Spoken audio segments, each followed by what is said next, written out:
Welcome to the phone booth on the Fool's Gallery Podcast Network. Check us out on Facebook, Instagram, Twitter, and Reddit. And if you would like to support our show, go to www.patreon.com/foolsgallery. Thank you for listening, and enjoy episode 4, Joe in the Minor Key.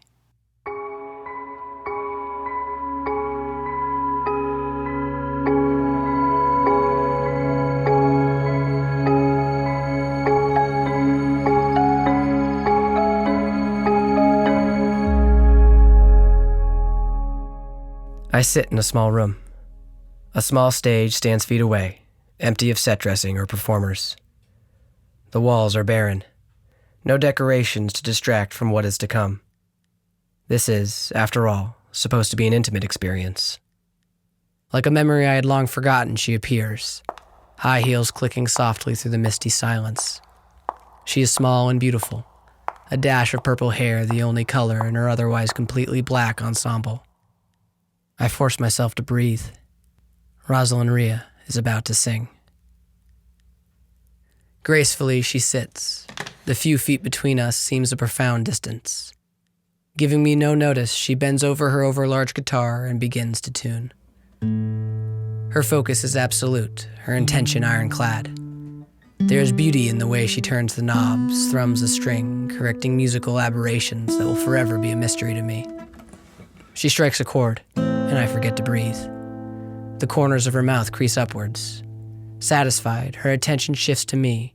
Her eyes catch mine, holding me, digging into me, leaving nothing unexplored. There are no secrets from her gaze. I cannot look away, though I want to. Hers are eyes that you cannot hide from. Hers are eyes that can know you in a second. More so than her Becca-given ability. It is this power that makes her the most sought-after performer in the world. It is in this gaze that I understand why she only performs to crowds of one. I remind myself of the great privilege of this moment. The waiting list for a Ria performance is years long, with ticket prices bottoming out in the tens of thousands.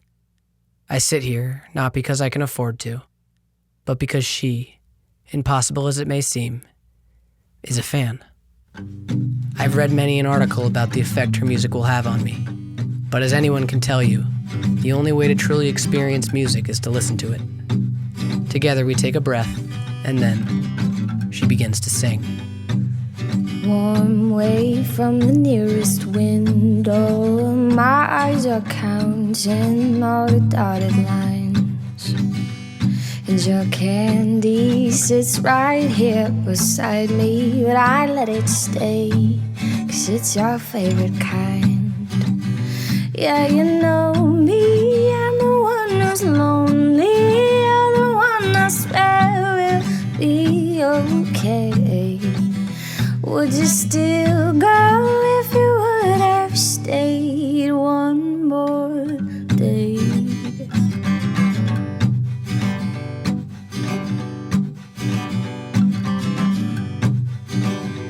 In the morning it takes 5 times longer just to remember how many days it's been. Not long from now the clouds will change direction, and I hope they lead you back to me again. Yeah, you know me, I'm the one that's lonely, you're the one I swear will be okay. Would you still go if you would have stayed one more day? One more day. Yeah, you know me, I'm the one who's lonely, you're the one I swear will be okay. Would you still go if you would have stayed one more day? Her words form and solidify around me. They fill the empty room with light, spraying the walls with colors that twist around themselves and harden into memory. A sidewalk appears beside me, and the sun peeks out of a corner of the room. I raise my hand to block the light, but trees spring out of the floorboards, giving me shade. I turn in my seat as the room changes around me. Rosalind is consumed by her illusion, leaving behind only her music. I find myself alone in the sun-soaked streets of Montclair, New Jersey, a town I know well. A figure approaches, small with messy blonde hair and a crusader's backpack jangling happily from one shoulder. The boy is 10 years old, walking from school. The boy is familiar. The boy is me. I have long ago given up on breathing. I remind myself that this is her power, the ability to conjure the memories her songs unearth into reality. The boy is alone, as I always was on that long trek from school. But the day is beautiful. The boy closes his eyes, allowing himself to enjoy the sun's warmth, but masking him to the danger as yellow light turns to dark pink. A crash sounds in the distance, and the boy's eyes spring open to find a cloud of pink swarming towards him. As one, we both raise our arms in defense. It is as ineffective now as it was then, and for the second time in my life, the cascade envelops me. I let the illusion run its course, knowing it's harmless, but feeling the panic blossom in my chest regardless. The cascade passes, and I look down to see the boy on the ground clutching a skinned knee. He stands and looks around. Feeling no change and not knowing what else to do, the boy shoulders his backpack and continues his lonely walk home.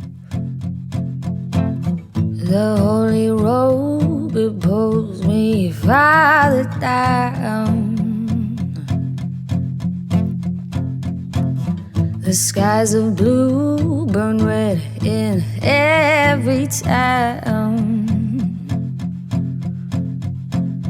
With every breath I take, he turns around. I pray to God, but he don't hear me now. So don't try to leave me. Don't make it easy.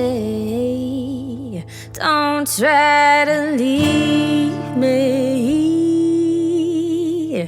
'Cause the devil's inside my room. Good Lord, what do I do? Ooh, whoa, ooh, whoa, ooh, whoa. 'Cause the devil's inside my room. Ooh, whoa, whoa, the devil's inside my room.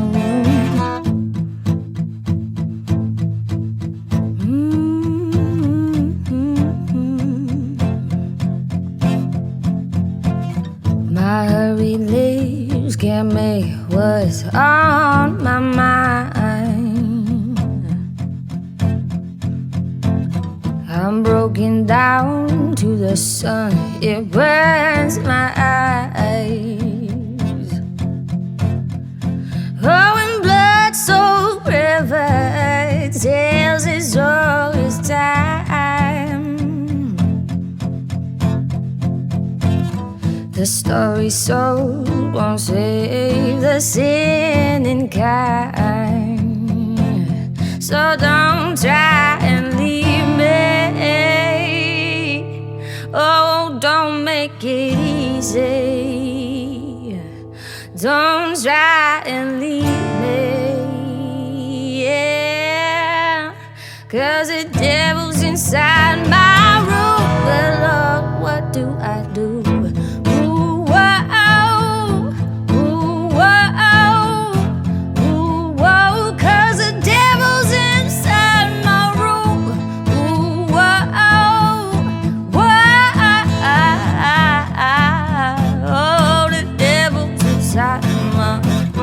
The boy runs home. He runs from the chaos, the fire, the screaming. He runs for the safety of home and his parents. He runs to find his mom stuck on the ceiling and his dad gone. He searches every room, but his father is nowhere to be found. The days pass, and his father becomes just another name added to just another list. The missing millions, they are called. The boy misses him. His world has been torn in two. Everything has changed. Everything except him. He remains the same.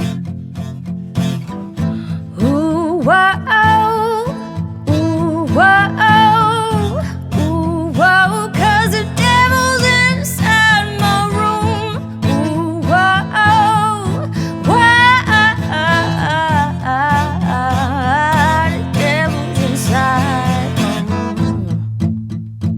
The images come faster and faster, threatening to overwhelm me. The boy sits alone on the bleachers as his old friends create a new sport that allows only flyers. He stands alone after graduation, his silent mother floating next to him. He sits alone in his college dorm, not speaking to anyone, too scared of being left behind to join. He sits alone at job interview after job interview as they look down their nose and wonder out loud if he's qualified to work in this new world.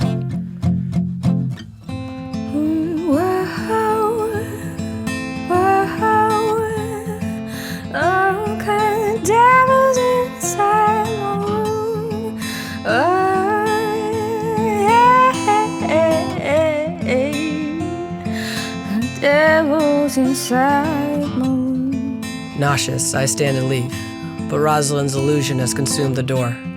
Trapped, I close my eyes, but find the images waiting inside my head. A door appears, I move to it, but the boy, now a man, beats me there. I stop, begging for him not to knock, but he does. The door opens. The man on the other side is older than when he was my father. I can hear singing from behind him, and a woman I have never seen calls to him, calling her dad to dinner. The man who was my father tries to explain, but as one, the illusion and I turn, rushing away. He gives chase, but he is slow, ordinary, like me. He wasn't one of the missing millions. He just saw an opportunity to get away and took it. Nothing special. Devil's inside my room. I stop as my father grabs my arm. I can almost feel his hand clutching me as it once did. The memory is strong. Over his shoulder, I see Rosalind appear in a whirl of smoke. There are tears in her eyes. She is not singing. The room has gone silent, but my father remains. And just as I did before, I rip my arm from his grasp, and without a second look back, I open the door and leave both of them behind.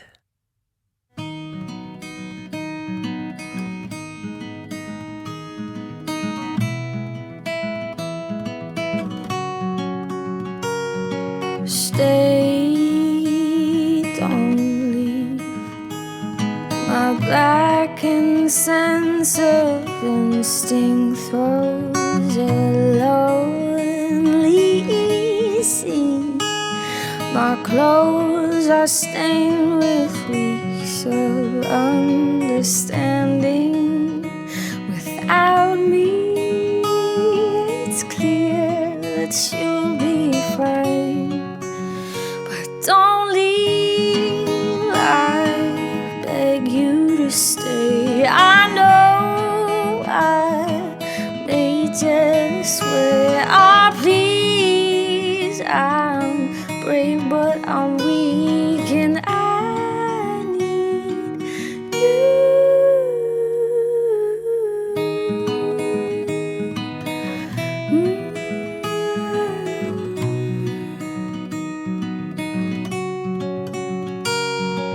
Wild one burn, my wasted lungs are mine, and you conceded me. You watched as I denied your understanding. Without me, it's clear that you'll be fine.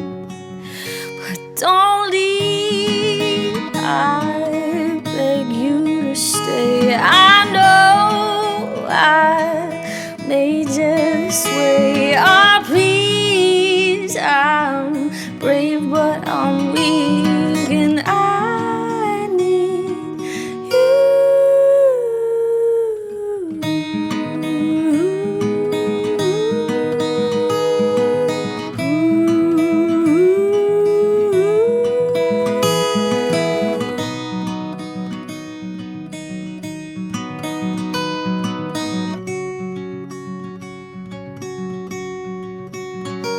Don't leave, I beg you to stay. I know I may just wait. Oh, please, I'm brave, but I'm weak, and I need you.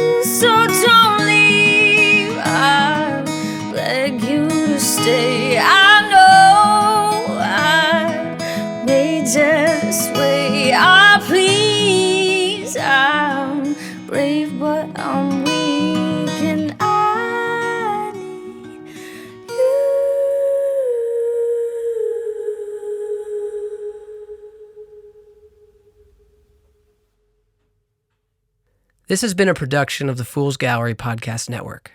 Today's episode was written and directed by Keenan Ellis, produced, recorded, mixed, and mastered by Joseph Freeman at Freeman Recordings, and starred Audri Cole and Keenan Ellis. Music composed and performed by Audri Cole. If you enjoyed our podcast, please subscribe, rate, and review us online. You can also check us out on Twitter, Instagram, Facebook, and of course our website, foolsgallery.com. Lastly, please consider becoming a patron at patreon.com/foolsgallery. Thank you for listening, and we will see you next time for the Phone Booth Episode 5, Amalgamation.